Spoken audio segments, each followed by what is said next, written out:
শোনো, আমি তোমাকে কিছু বলতে চাই।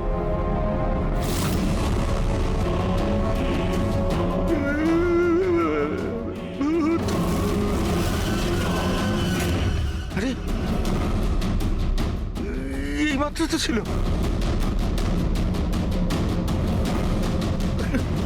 কোথায় হাওয়া হয়ে গেল?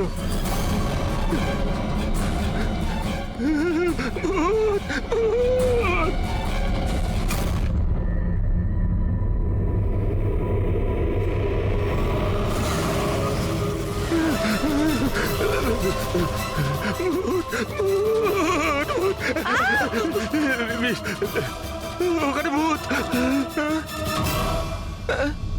কোথায়? পুরবি, আমি ওকে নিজের চোখে দেখেছি। ওখানে দাঁড়িয়ে ছিল, হঠাৎ করে উধাও হয়ে গেল। কিন্তু নীলাম তো এখানেই ছিল, এখান থেকে ওঠেও নি। এই নীলাম একই সময় দু জায়গাতে?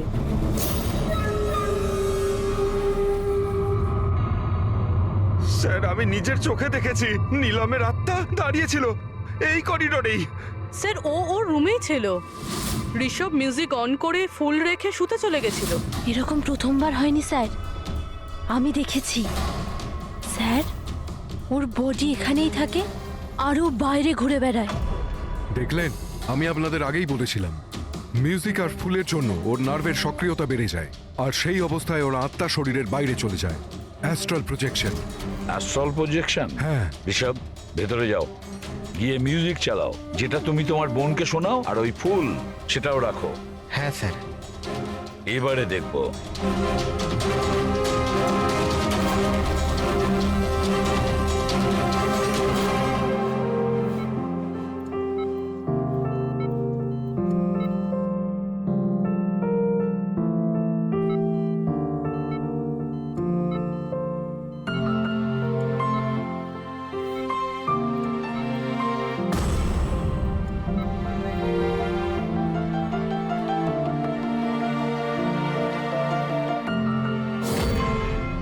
দেখুন, শরীরে সক্রিয়তা বাড়ছে।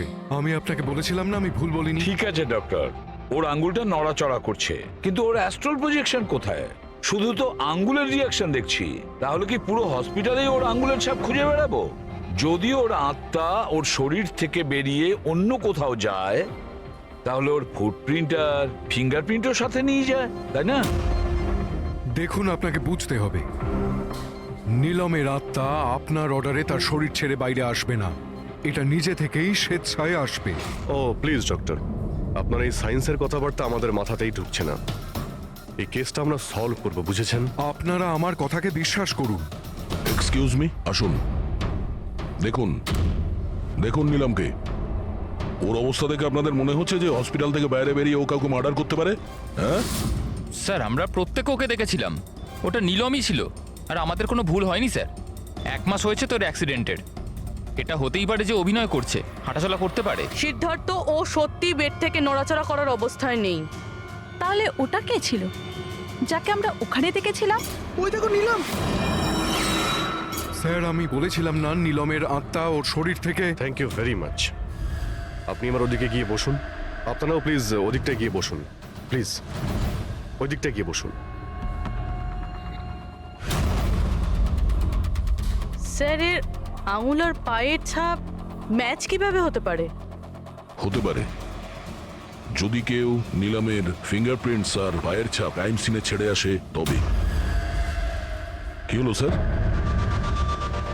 একটা কথা আমার মাথায় ঘুরছে। বিক্রমের মৃত্যুর পরে তোমাদের মনে আছে বিক্রমের বন্ধুরা কি বলেছিল? স্যার, নীলম আমাদের প্রত্যেকেরই কমন ফ্রেন্ড, আর 2 মাস ধরে তো নীলমের সাথে আমাদের কোনো যোগাযোগই ছিল না। সিদ্ধার্থ, এই সিদ্ধার্থ কি করে জানলো যে নীলমের অ্যাক্সিডেন্ট 1 মাস আগে হয়েছিল? 1 মাস হয়েছে তোর অ্যাক্সিডেন্টের, হাঁটাচলা করতে পারে। এটা হতেই পারে যে অভিনয় করছে। সিদ্ধার্থ, রে, তাশিয়া, মনিকা আর ভূমি, এদের সবাইকে বিউরোতে নিয়ে এসো। Siddharth, Siddharth, yes sir. নীলমের সঙ্গে শেষ কবে দেখা হয়েছিল? স্যার আমি তো বলেইছিলাম প্রায় 2 মাস আগে। আসলে হয়েছে কি, একটু ভুলে যাই, বয়স হয়েছে তো। 2 মাসের মধ্যে যখন দেখা হয়নি, তাহলে নীলমের অ্যাক্সিডেন্টের ব্যাপারে তুমি কিভাবে জানলে? স্যার ঠিকঠাক তো মনে নেই, কিন্তু কথায় কথায় বিক্রমই বলেছিল আমাকে। তোমরা বিজনেস পার্টনার ছিলে, তাই ও মারা যাওয়াতে সব থেকে বেশি লাভ তো তোমাদেরই হয়েছে। স্যার বিজনেস পার্টনার ছিলাম, খুনি নয়। আর ও বন্ধু ছিল আমাদের, ওর ব্যাপারে আমরা এসব ভাবতেই পারি না। যদি লাভের কথা বলেন তো বিক্রমের মৃত্যুর লাভ তো সবচেয়ে বেশি ওর ওয়াইফ তাসিয়ারই হয়েছে। বিক্রমের মৃত্যুর পর আপনার প্রতি হওয়া অত্যাচার কমে গেল, এটা ছাড়া আর কোনো সুবিধা পেয়েছেন আপনি? হ্যাঁ, বিক্রম চলে যাবার পর আমার আর ভয় লাগে না, আর আমি বেশ ভালোই আছি। কিন্তু আমি বিক্রমকে মারিনি। নীলমকে চেনেন আপনি? আমি নীলমকে একদমই চিনি না। 25শে জুলাই যেদিন নিলামের অ্যাক্সিডেন্ট হয়, সেই সময় তোমরা কোথায় ছিলে? স্টার ক্লাব, বিকেসি, তারপর আমরা এয়ারপোর্ট গেছিলাম স্যার। সিদ্ধার্থ, তোমার স্মৃতিশক্তির প্রশংসাই করতে হয়। স্যার মনে তো থাকবেই, ওয়ার্ল্ড ট্যুরের জন্য টিকিট আমি তো বুক করেছিলাম। ট্রাভেল এজেন্ট কে ছিল? সাইমা ট্রাভেলস। যেই বাংলোতে আপনি ছুটি কাটাতে গিয়েছিলেন, ওখানে যাওয়ার আগে আপনি ওখানে 2-3 বার গিয়েছিলেন। কি করতে গিয়েছিলেন? আমি এটাই দেখতে গিয়েছিলাম যে ওখানে কেমন সব ব্যবস্থা, ওটাই দেখাচ্ছিল। ভূমি, আপনি বিক্রমকে বাংলোর পিছনে এইটা বলে পাঠিয়েছিলেন ওখানে নেটওয়ার্ক আসে, কিন্তু এটা সত্যি না, আমরা চেক করেছি। দেখুন ম্যাডাম, ওরা অনেক বড় লোক, আমার ওদেরকে মেরে কি লাভ হবে? আর আপনি শুধু শুধু আমাকে এইসবে টানছেন। ম্যাডাম আমি কিছু করিনি। তাহলে বিক্রমের মৃত্যুর আগে, একদিন আগে হসপিটালের বাইরে কি করছিলেন? আমার ভাইয়ের দোকান আছে, ওখানে দেখা করতে গেছিলাম। আর মনিকা, আপনার কি বক্তব্য? আমি নীলমের ব্যাপারে কিছু জানি না, তাছাড়া আমার হাজবেন্ড আমাকে বেশি কিছু বলে না, তাই এসব ব্যাপারে আমার কিছু যায় আসে না। স্যার এই 5 জনের মধ্যে বিক্রমের খুন যেই করুক, কিন্তু বিক্রমের খুন আর নীলমের যে অ্যাক্সিডেন্ট, এদের মধ্যে কোনো না কোনো সম্পর্ক তো আছে স্যার। রাইট, এটা অ্যাস্ট্রাল প্রজেকশনের ব্যাপার নাকি যমজের, কিন্তু এটা তো শিওর যে এদের মধ্যে কেউ আছে যে নিলামের এই অবস্থার সুযোগ নিচ্ছে। নীলমের অ্যাক্সিডেন্ট পালোমি ব্রিজে 25শে জুলাই হয়েছিল, আর পুলিশ খবর পায় ওই দিন সকালে 4টে থেকে 5টার মধ্যে। এটা খোঁজ নিতে হবে যে ওই 3 জন, বিক্রম, সিদ্ধার্থ আর রে, 25শে জুলাই কোথায় ছিল, আর কে নীলমের অ্যাক্সিডেন্টের ব্যাপারে প্রথম জানতে পারে। আর হ্যাঁ অভিজিৎ, ওই সাইমা ট্রাভেলস, ওখানেও ভালো করে জিজ্ঞাসাবাদ করো। পুরবি, আজকে রাত্রে এই হসপিটালেই থাকো, কিন্তু একটা কথা মনে রেখো, ওই রুমে আজ না কোনো মিউজিক বাজবে, না কোনো ফুল থাকবে। শুধু এটা খেয়াল রাখতে হবে যে নীলামের শরীর থেকে নীলাম বাইরে কিভাবে যায়। বিক্রম, রে, সিদ্ধার্থ, এদেরকে আপনি অবশ্যই চেনেন। ওদের ওয়ার্ল্ড ট্যুরের টিকিট তো আপনিই বুক করিয়েছিলেন না? হ্যাঁ স্যার। স্যার ওরা খুব অদ্ভুত লোক।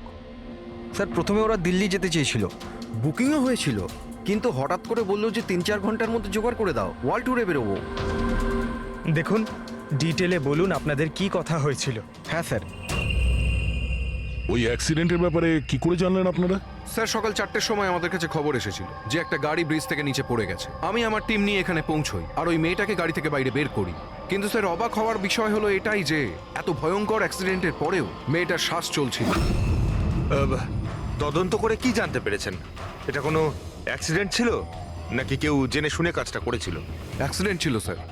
মেয়েটাকে নেশাগ্রস্ত অবস্থায় গাড়িতে পাওয়া গেছে। কিন্তু স্যার অবাক হওয়ার মতো বিষয় এই যে সিসিটিভি ফুটেজে না মেয়েটাকে দেখা গেছে, না মেয়েটার গাড়িটাকে। ও যে এখানে কি করে পৌঁছলো সেটা কিছুতেই বুঝতে পারছি না। আচ্ছা, অ্যাক্সিডেন্ট তো 1 মাস হয়ে গেছে, কিন্তু এর ফুটেজ তো পেয়ে যাবো। একটা কাজ করো, এই 24 জুলাইয়ের রাতে ক্লাব ভিস্টা থেকে এয়ারপোর্ট যাওয়ার মধ্যে যতগুলো সিসিটিভি ক্যামেরা আছে সবগুলোকে চেক করো। আর হ্যাঁ, ওই হাইওয়েরও নিয়ে নাও যেটা পুলমি ব্রিজের দিকে যায়, যেখানে নিলামের কারের অ্যাক্সিডেন্ট হয়েছিল। স্যার 25শে জুলাই রাতে বিক্রম স্যার ফোন করেছিল। স্যার উনি বললেন যে ওনারা 3 জনে ওয়ার্ল্ড ট্যুরে যাবেন, এই জন্য নেক্সট ফ্লাইটেই টিকিট বুক করে দিতে। স্যার আমার খুব অদ্ভুত লেগেছিল ব্যাপারটা, কিন্তু স্যার ওনার কথা থেকে এটা মনে হচ্ছিল যে কিছু তো একটা গড়বড় চলছে। I see. বুঝতে পারছি না নীলমকে সবাই সব জায়গায় দেখতে পাচ্ছে কি করে, যখন ও নিজের বিছানা থেকেই উঠতে পারছে না। হ্যাঁ স্যার, আমি এখানেই আছি, আর নীলমও আমার চোখের সামনে আছে, ওইভাবেই বিছানায় শুয়ে। আর এই নীলমের মতন দেখতে মেয়েটাকেও দেখতে পাইনি, সব কিছু নর্মাল। কাম অন ইয়ার মনিকা, তোমার কি মনে হয় বিক্রমের মৃত্যুর পর নীলম আমাকে আর রেকে মেরে দেবে? আরে রিল্যাক্স ইয়ার, রে আমার সাথেই আছে, কিচ্ছু হবে না, আমরা বাড়িতেই আসছি।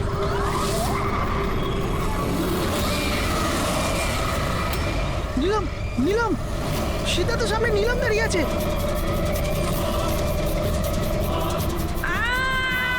আরে ব্রেকটা মার, ব্রেকটা মার, ব্রেকটা মার।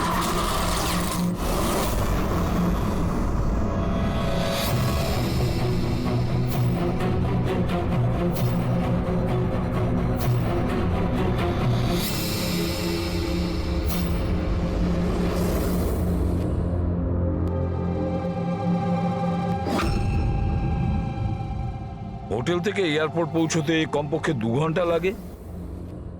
ভেবে পাচ্ছি না এই 3 জনের 7 ঘন্টা কিভাবে লাগলো।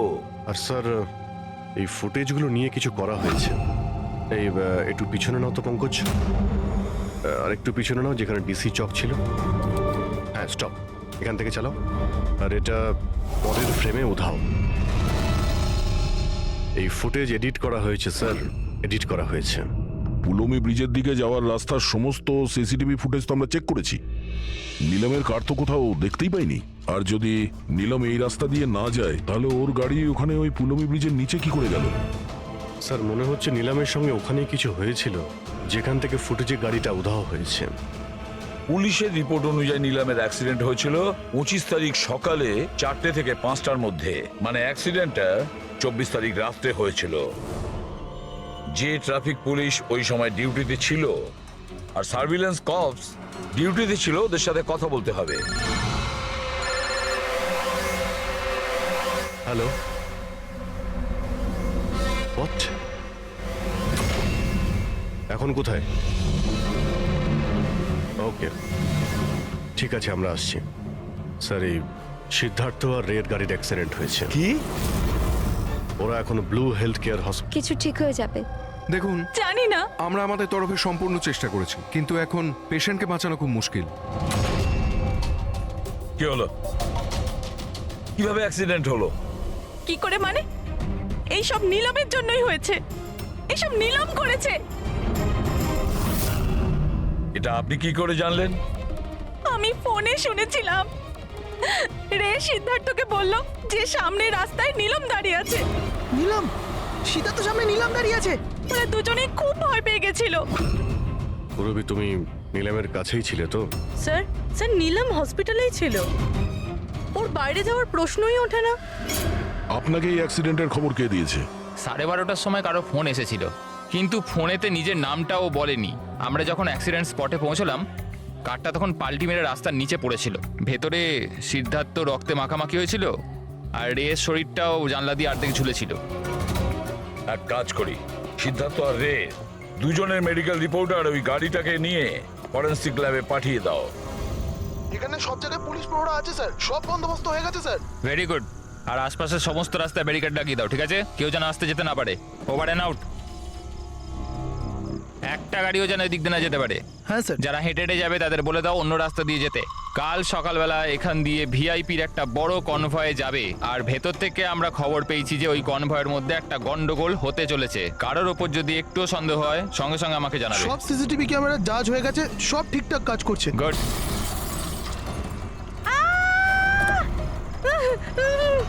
ও sorry I am so sorry. ওঠো ওঠো ওঠো ওঠো। আমি কিছু করিনি। Get up please get up. Accident করলেন না নাকি? না না না আমি কিছু করিনি। He came in front by car. এভাবে কেউ গাড়ি চালায় নাকি? স্যার এ তো মরে গেছে। মরে গেছে?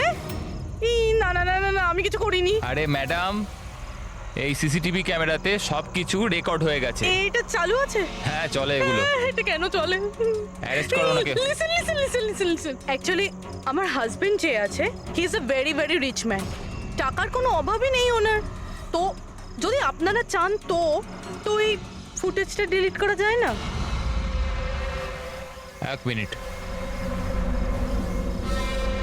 Get up save some money. Gate up please get up please. Madam, হ্যাঁ 10 লাখ। 10 লাখ? সিসিটিভি ফুটেজও গায়েব হয়ে যাবে, তার সাথে সব প্রমাণও। আরে এটার থেকে বাঁচতে গেলে এটুকু টাকা তো দিতেই হবে ম্যাডাম। শুধু টাকা নিলেই হবে না, আরো অনেক কিছু নিতে হবে তোমাদের।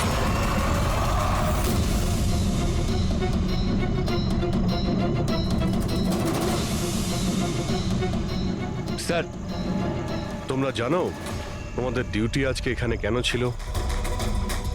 কারণ আমরা জানতে চেয়েছিলাম যে 24শে জুলাই রাত এখানে কার ডিউটি ছিল আর কে টাকা নিয়ে অপরাধীদের ছেড়ে দিয়েছিল। তোমার মতো লোকের পুলিশে থাকার কোনো অধিকার নেই। এবার পরিষ্কার করে বলো সেই রাতে কি হয়েছিল? তাহলে তোমরাই কি ওই সার্ভেলেন্সের ফিল্মটা এডিট করেছিলে? স্যার ওরা বড্ড প্রেশার দিচ্ছিল। আরে ওরা বড় বড় বিজনেসম্যান, স্যার ওদের হাত অনেক ওপর অবধি। চুপ করো, পরিষ্কার করে বলো কি হয়েছিল। স্যার ওই রাত্রির প্রায় 2:30টার সময় বিক্রম, রে আর সিদ্ধার্থর গাড়িটা নীলমের গাড়িটাকে ধাক্কা মারে। আর ওই ওদের মনে হলো যে মেয়েটা মরে গেছে। ওরা বড্ড ঘাবড়ে গেছিল স্যার। ওরা শুধু আমাদেরকে এটুকুই করতে বলেছিল যে এই সিসিটিভি ফুটেজের ওদের অংশটুকু যেন আমরা বাদ দিয়ে দিই, বাকি মেয়েটা আর ওই গাড়িটার ব্যবস্থা ওরা নিজেরাই করে নিতে পারবো বলেছিল। স্যার সেই জন্য নীলাম প্রতিশোধ নিচ্ছে।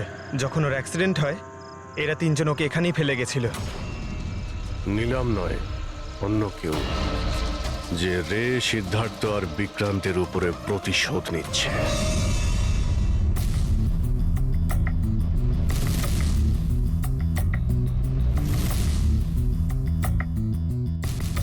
অভিজিৎ, নীলমের শরীর থেকে তার বাইরে যাওয়া পসিবল নয়।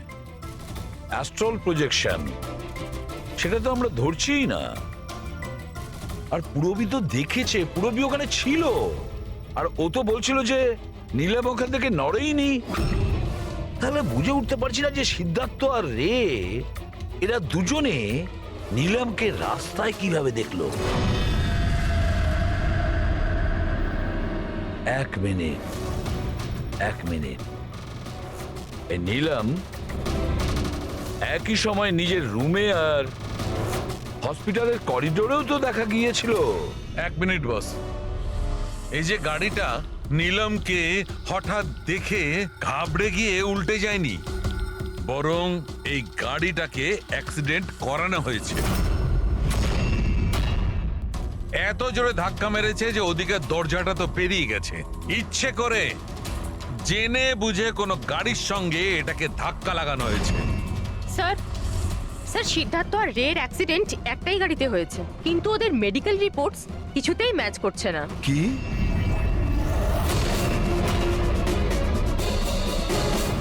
হ্যাঁ বস,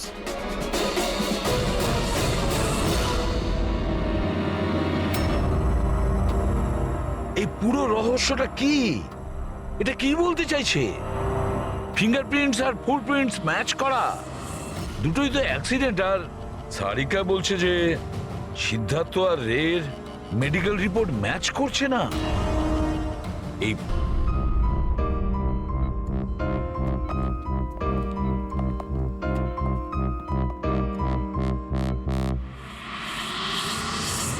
যে বিক্রমকে খুন করেছে আর সিদ্ধার্থ আর রের এই অবস্থা করেছে, এই সব কাজ নীলামের নয়, অন্য কারোর।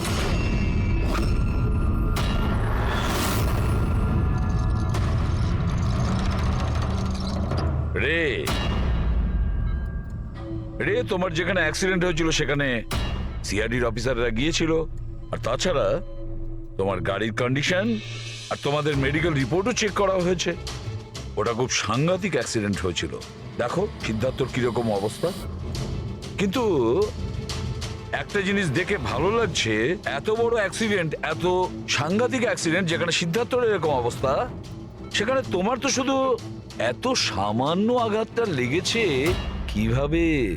আচ্ছা, এই অ্যাক্সিডেন্টটা হলো কিভাবে? আসলে ওই আমি রাস্তাতে আমি নীলমকে দেখেছি, আর এই কথাটাই আমি সিদ্ধার্থকে বলেছি। ওই ভয় পেয়ে গাড়ি টার্ন করতে গেল, গাড়ি স্পিডে ছিল তো কন্ট্রোল হলো না, আর গাড়ি উল্টে গেল। না না না না না, মিথ্যে কথা বলছো তুমি। তোমার গাড়ি উল্টে যায়নি, অন্য গাড়ি এসে তোমাকে ধাক্কা মারে। কে?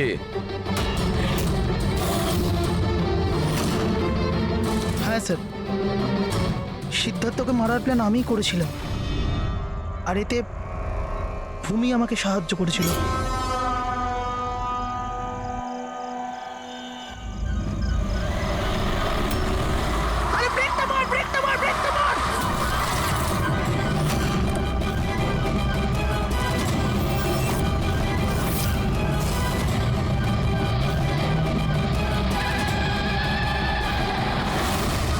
তাহলে ভূমিকে আমরা ভুল সন্দেহ করিনি। আর নিলামের হলোগ্রাম ওটাও তুমি বানিয়েছিলে, তাই তো? এই নিলাম একই সময় নিজের রুমে আর হসপিটালের করিডোরেও তো দেখা গিয়েছিল। এটা শুধু একটা কারণেই ঘটতে পারে, শুধু একটা কারণে। 3D হলোগ্রাম মানে নিলাম ছিল না, নিলামের ফটো ছিল। হ্যাঁ স্যার, ওই হলোগ্রাম আমি বানিয়েছিলাম, কিন্তু নীলমকে এই অবস্থায় পৌঁছানোর দায়ী আমি নই স্যার।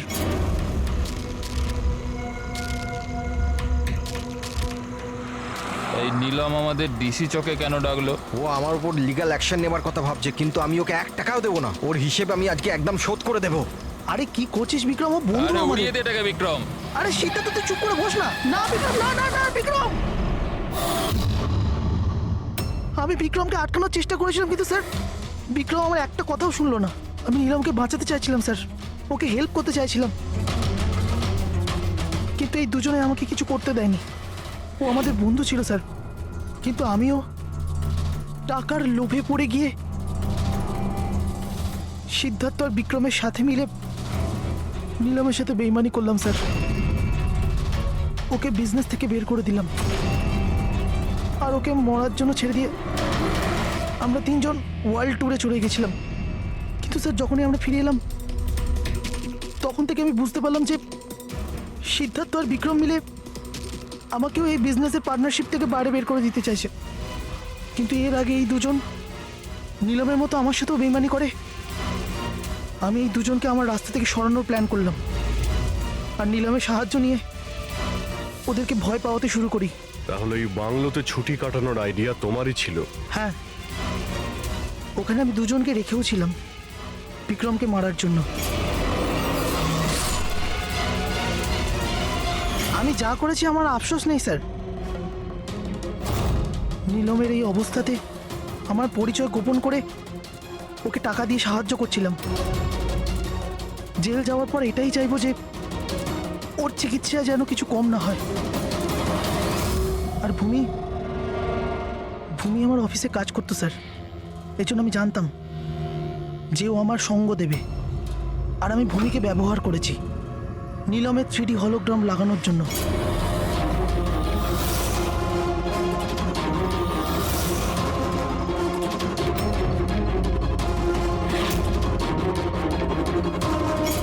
তুমি আর ভূমি যা করেছো সেটা অন্যায়।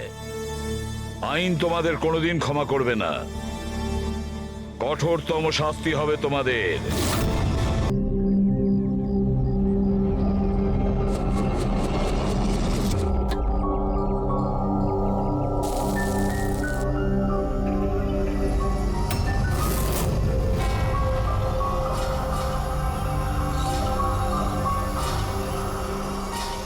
কি হলো? বুঝলি সিদ্ধার্থ, এটা ভেবে অবাক লাগছে যে এতক্ষণ সময় হয়ে গেল আর কেউ আমাদের ওই ব্যাপারে কিচ্ছু জিজ্ঞেস করলো না।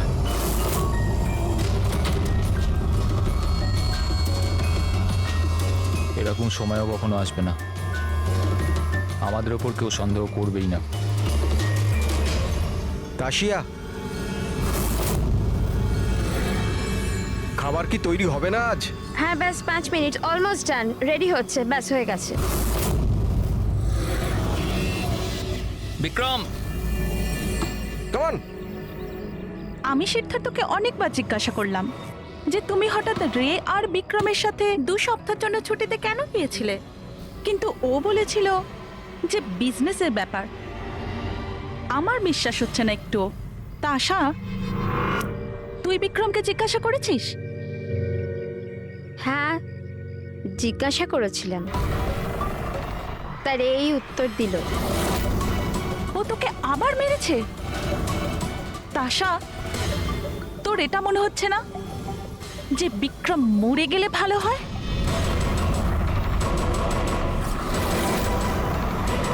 হ্যাঁ। খুব মজা হলো, হাঁপিয়ে গেলাম রে। জায়গাটা হেভি ভাই, শহর থেকে অনেকটা দূরে, বেশ ফ্রেশ খুবই লাগছে। রিফ্রেশিং লাগছে, মাঝে মাঝে আসতে হবে। ঠিক বলেছিস ভাই। গুড জব ভূমি, অ্যারেঞ্জমেন্ট দারুণ হয়েছে। Thank you sir. Hello hello, এখানে নেটওয়ার্ক আসে না নাকি? স্যার এখানে নেটওয়ার্ক একটু উইক আছে, আপনাকে ওইদিকে জঙ্গলের দিকে যেতে হবে। হ্যালো,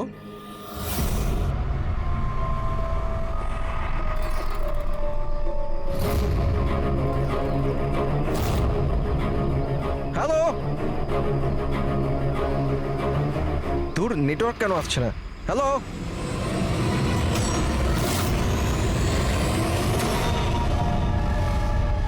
নীলম, তুমি? নীলম? নীলম, নীলম,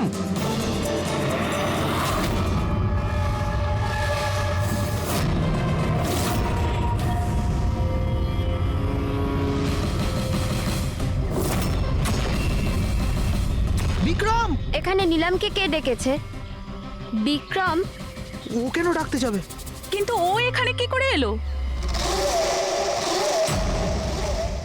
ওই দেখো নীলম!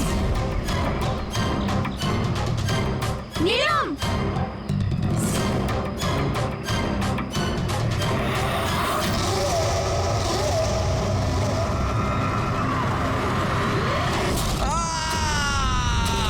বিক্রমের চিৎকার এটা।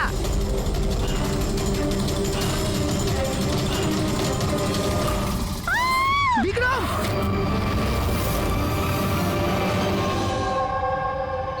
তোমরা সবাই বলতে চাইছো যে বিক্রমকে এখানে নীলম ইচ্ছে করে ডেকেছিল যাতে ওকে সহজেই মারতে পারে, তাই তো? আচ্ছা, আপনারা কি নীলমকে দেখেছিলেন নাকি বিক্রমের মুখ থেকে শুধু শুনেছিলেন? স্যার, আমরা প্রত্যেকে নিলামকে দেখেছি। আর ও হালকা নীল রঙের লম্বা ড্রেস পরেছিল। আচ্ছা, এই নীলম কে, আর ও এখানে কি করে এলো? আচ্ছা, ও কি জানতো যে আপনারা এখানে ছুটি কাটাতে আসছেন? স্যার, নীলম আমাদের প্রত্যেকেরই কমন ফ্রেন্ড, আর 2 মাস ধরে তো নীলমের সাথে আমাদের কোনো যোগাযোগই ছিল না। আচ্ছা, আর তার আগে? স্যার, ওই 2 মাস আগে ওই আমাদের আর নীলমের মাঝে কিছু প্রবলেম হয়েছিল। ওর পরে নীলমের সাথে আর কোনো যোগাযোগ নেই স্যার। হ্যাঁ স্যার, আজ বিক্রমের মুখে নীলমের নাম শুনে আমরা সব অবাক হয়ে গেছিলাম। আপনি তো এখানকার কেয়ারটেকার, আপনি তো খুব ভালোভাবে জানবেন যে এখানে কে এসেছিল আর কি কারণে এসেছিল। একদম ফাঁকা জায়গা স্যার, যে কেউ যেতে আসতে পারে।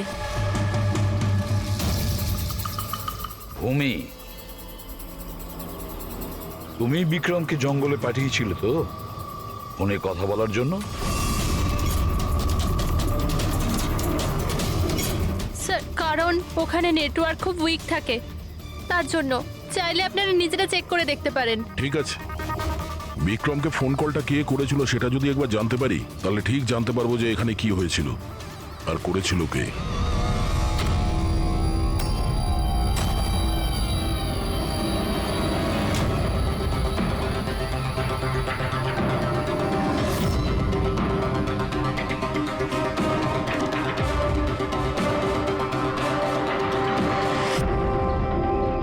রেডি? এর উপরে ওঠো। এই নাও। কে আমি? আরে পা দাও, ওইতে পা। চলো, আরে স্যার কিচ্ছু হবে না। হ্যাঁ, সাবধানে তাড়াতাড়ি করো। আরে আরে স্যার ধরে নাও এটা। স্যার সাবধানে, নয়তো আমি পড়ে যাবো কিন্তু।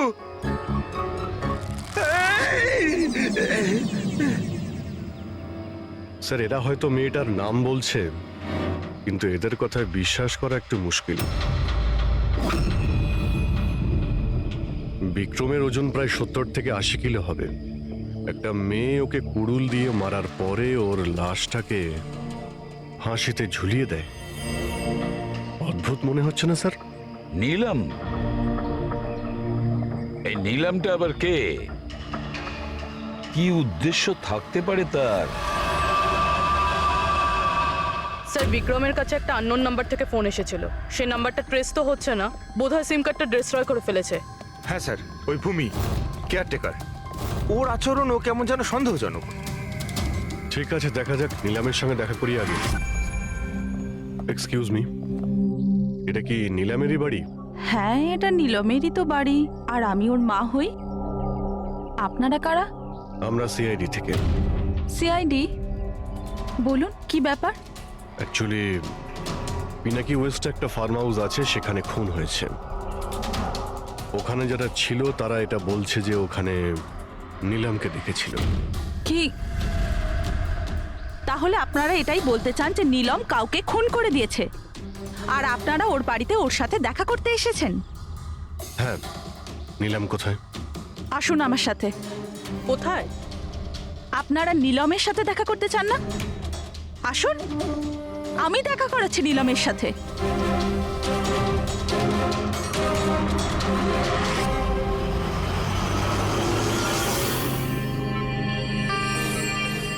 এই যে আমার নীলম, দেখছেন আপনার এর অবস্থা? মেশিনের দ্বারা জীবিত আছে, শুধুমাত্র চোখ ছাড়া এর শরীরের কোনো অংশের কোনো প্রতিক্রিয়া নেই। আর আপনারা বলতে চাইছেন যে যে এই মেয়েটি কারোর খুন করে দিয়েছে?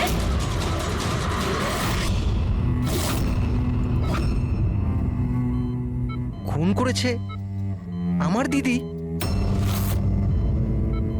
নিলামের এরকম অবস্থা কবে থেকে আর কিভাবে? গত মাস থেকে। ওর সেই গাড়ি অ্যাক্সিডেন্ট হয়েছিল, তারপর। এই অ্যাক্সিডেন্ট হলো কি করে? মানে কেউ এসে ধাক্কা মেরেছিল না গাড়ির ব্রেক ফেল হয়ে গেছিল? ওই নীলম নেশা করেছিল। আপনারা কারা? আর এসব কি হচ্ছে? আমরা সিআইডি থেকে এসেছি। সিআইডি? দেখুন ডক্টর, ওর খুব কাছের বন্ধু বিক্রম, যাকে কেউ নৃশংসভাবে হত্যা করেছে। আর ওখানে যারা ছিল তাদের বক্তব্য হলো এও নাকি ওখানে উপস্থিত ছিল। This is not possible. এটা হতে পারে না। ওরা সবাই মিথ্যে কথা বলছে। বিক্রম আর ওর বন্ধুরা একেবারেই দিদির বন্ধু নয়, বিজনেস পার্টনার ছিল। চিট করেছে ওরা দিদিকে, ঠকিয়ে বিজনেস থেকে আলাদা করে দিয়েছে। ভালোই হয়েছে, ওই 3 জন চিটারের মধ্যে একজন মারা গেছে। খুব ভালো হয়েছে। আমাদের কাছে 5 জন আই উইটনেস আছে, প্রত্যক্ষদর্শী, যারা ওকে ওখানে ঘটনা ঘটার সময় দেখেছিল। আপনি বলতে চাইছেন ওর অবস্থা খুব শোচনীয়? দেখুন, আপনার কথা শুনে আমি খুব অবাক হয়েছি। নীলম সেই অবস্থাতেই নেই যে কোনো মুভমেন্ট করতে পারে। ও নিজের ইচ্ছায় একটা আঙুলও নাড়াতে পারবে না। হ্যাঁ, এটা ঠিক যে ও আমাদের দেখতে পারে, আমাদের শুনতে পারে, আমাদের বুঝতে পারে, কিন্তু এর থেকে বেশি কিছু নয়। ও যে কিছুটা করতে পারছে সেটা আমাদের দেওয়া স্টিমুলেশনের জন্য। মানে? আমরা কন্টিনিউয়াসলি ওর ব্রেন ম্যাপিং করছি, ওর মস্তিষ্কের অবস্থার প্রোগ্রেস দেখার জন্য। এটা জানার জন্য যে নীলমের শোনার, দেখার, শোয়ার আর স্পর্শ অনুভব করার কতটা ক্ষমতা আছে, যাতে ওর রিকভারি তাড়াতাড়ি হতে পারে। কিন্তু নীলম শুধু মিউজিক আর ফ্রেগ্রেন্স তার মানে সুগন্ধতে রিয়্যাক্ট করছে, কারণ ওর মস্তিষ্ক এইসব জিনিসে রেসপন্ড করে। নীলম এই মুহূর্তে একটা প্রাণহীন ফার্নিচারের মতো, ও এখান থেকে নড়তেই পারবে না, কারণ মার্ডার কি করে করবে? বিক্রম নীলমকে দেখেছিল আর ওর পিছু নিয়েছিল। রে, সিদ্ধার্থ আর তাশিয়া, মনিকাও দেখেছিল। এতজন দেখেছে, সবার ভুল হতে পারে, এটা কি করে সম্ভব? কিন্তু নীলমের এই অবস্থা তো আমরা দেখছি স্যার। দেখুন ডক্টর, আপনাদের হসপিটালের গেট থেকে শুরু করে এই পুরো হসপিটালের সিসিটিভি ফুটেজ আমি দেখতে চাই। সরি স্যার, গত সপ্তাহে সিসিটিভি ক্যামেরা খারাপ হয়ে গেছে, কোনো ফুটেজ তো নেই আমাদের কাছে। এখন ডক্টর, একটা কথা মনে রাখবেন যে যদি এটা প্রমাণ হয় যে নীলামি ক্রাইম সিনে ছিল, তাহলে আপনার লাইসেন্স ক্যান্সেল হতে পারে।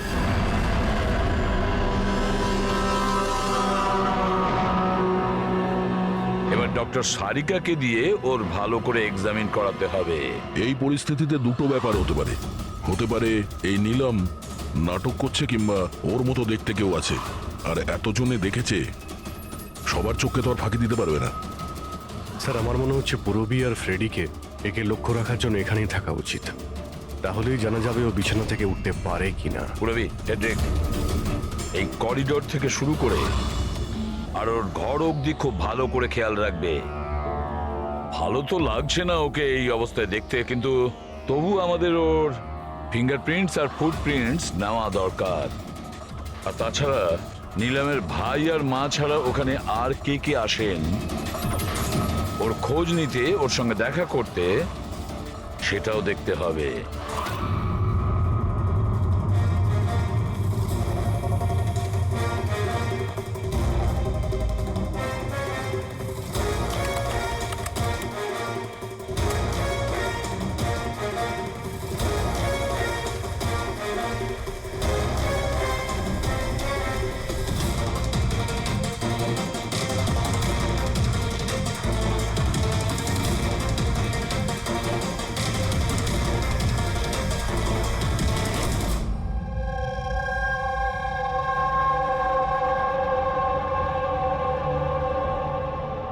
আপনারা সবাই তো নীলামের প্রতিবেশী, তাহলে আপনারা তো অবশ্যই জানবেন যে নীলামের কি কোনো যমজ বোন আছে? না স্যার। আচ্ছা, কোনো কাজিন বা ফ্রেন্ড যাকে নীলামের মতোই দেখতে? স্যার, নীলমকে আমরা ছোট থেকে দেখছি, অনেক বছর ধরে চিনি ওদের পরিবারকে। নীলমের কোনো বোন নেই, শুধু একটা ভাই আছে। আচ্ছা আচ্ছা রাজু, তুমি তো অনেক বছর ধরে এখানে কাজ করছো, তুমি নিশ্চয়ই জানবে। স্যার, নীলম দিদির আত্মীয়দের দেখেছি আমি, ওনার বন্ধুদেরকে আমি চিনি, কিন্তু স্যার এমন কেউ নেই যাকে নীলম দিদির মতো দেখতে। নীলম, ওর জ্ঞান নেই, ও কোমাতে আছে, আর ও তো কিছুই করতে পারবে না। আর রইলো বাকি সবাই যারা ওই সময় পিকনিকে প্রেজেন্ট ছিল। বিক্রমকে খুন ওদেরই মধ্যে কেউ করেছে। তবে স্যার, এই তাশিয়া বিক্রমের স্ত্রী, ওর মুখ দেখে মনে হচ্ছে না যে ওর স্বামী মারা যাওয়াতে ওর কোনো আফসোস রয়েছে। কিংবা স্যার নীলমের মা বিদ্যা আর ওর ভাই ঋষভ। স্যার, বিক্রম আর ওর বন্ধুরা নীলমকে বিজনেস থেকে সরিয়ে দিয়েছিল, হতে পারে বদলা নেওয়ার জন্য দুজনে মিলে বিক্রমকে প্রাণে মেরে দিয়েছে। স্যার, সন্দেহর তালিকায় তো এও রয়েছে, এই বিক্রমকে জঙ্গলের দিকে পাঠিয়েছিল স্যার। পঙ্কজ, এই 4 জনের ওপর কড়া নজর রাখো। দেখো গত 48 ঘন্টায় কি করছিল, কোথায় কোথায় গিয়েছিল। স্যার, স্যার আমার একটা ব্যাপার একদম ভালো লাগেনি। কি ভালো লাগছে না ভাই? স্যার, আমি নিজে ওই মেয়েটাকে এক্সামিন করে আসছি, বেচারি নিজের হাতটাও নাড়াতে পারে না, আর আমরা ওর ফুটপ্রিন্টস আর ফিঙ্গারপ্রিন্টস খুনির সাথে ম্যাচ করাচ্ছি। দিস ইজ সারিকা, একটা কথা তুমি খুব ভালো করে মনে রাখবে, তুমি এতদিন ধরে সিআইডিতে কাজ করছো। সিআইডির কাজে কোনো ইমোশনের জায়গা নেই, এখানে সবাইকে সন্দেহ করতে হয়। মনে রেখো, ওই মেয়েটাকে 5 জন লোক ওখানে দেখেছে, বুঝলে? ইমোশনের কি আছে? এক কাজ করো, এই সব ফিঙ্গারপ্রিন্টস যেগুলো পুরবী আমাদের এনে দিয়েছে, আর এই দড়ি থেকে, কুড়ুল থেকে যে ফিঙ্গারপ্রিন্টস আমরা পেয়েছি, ওগুলো আমি সেভ করেছি। একটু ম্যাচ করে দেখো যদি কিছু পাওয়া যায়।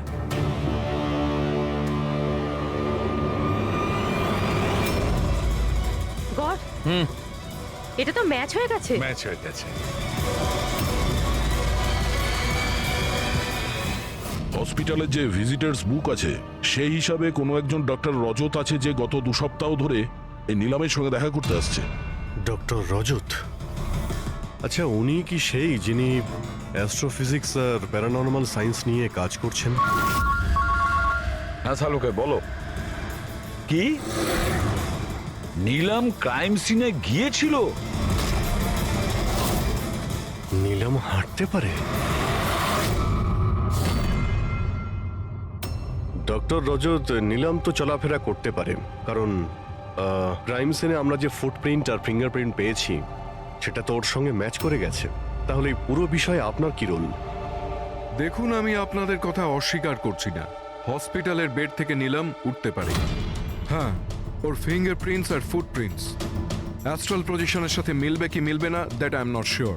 এক্সকিউজ মি, কি বললেন আপনি? Astral, what is that mean? এক মিনিট, অ্যাস্ট্রাল প্রজেকশন?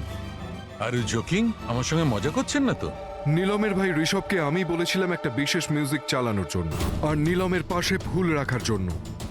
এই কাজটা ওর মস্তিষ্কে প্রভাব ফেলবে, ওটা তাড়াতাড়ি কাজ করতে থাকবে আর নীলম তাড়াতাড়ি সুস্থ হয়ে যাবে। এখন বুঝতে পারছি যে নীলমের মস্তিষ্ক খুব বেশি পাওয়ারফুল হয়ে গেছে, এতটা যে ও নিজেকে অন্য কোথাও প্রজেক্ট করতে পারে। ও নীলম নয়, ওর অ্যাস্ট্রাল প্রজেকশন। এক মিনিট, আপনি বলছেন যে ওর প্রজেকশন অন্য জায়গায় করতে পারবে? এটা কিভাবে সম্ভব? দেখুন, অ্যাস্ট্রাল প্রজেকশনকে যদি খুব সাধারণভাবে আপনাকে বোঝাই তাহলে সেটা এইভাবে। দেখুন, যেমন মরার পরে মানুষের আত্মা তার শরীর থেকে আলাদা হয়ে যায়, ঠিক একই রকম জীবিত মানুষের চেতনাকেও ফিজিক্যালি বাইরে বের করা সম্ভব। আর যেমন আমি বুঝি যে নীলমের কেসেও এরকমই কিছু হয়েছে। দেখুন ডক্টর রজত, সায়েন্সে এমন কোনো প্রমাণ নেই যাতে এই কথাটা কনফার্ম হতে পারে যে শরীর থেকে আত্মাটাকে বাইরে বার করা যায়। আর আপনার থিওরি অনুযায়ী একটা 40-45 কিলো ওজনের একটা মেয়ে যে কোমায় রয়েছে, সে একজন 85 কিলো ওজনের একটা লোককে দড়িতে ঝুলিয়ে দিয়েছে। তার মানে আপনারা আমার কথা বিশ্বাস করছেন? তাহলে আপনারাই বলুন, এক হাত পায়ে অক্ষম মেয়ে যে হাসপাতালের বেডে পড়ে আছে, সে একই সময় দুটো আলাদা আলাদা জায়গায় কিভাবে থাকতে পারে? থ্যাংক ইউ ভেরি মাচ, সেটা আমরা খোঁজ নিয়ে নিচ্ছি।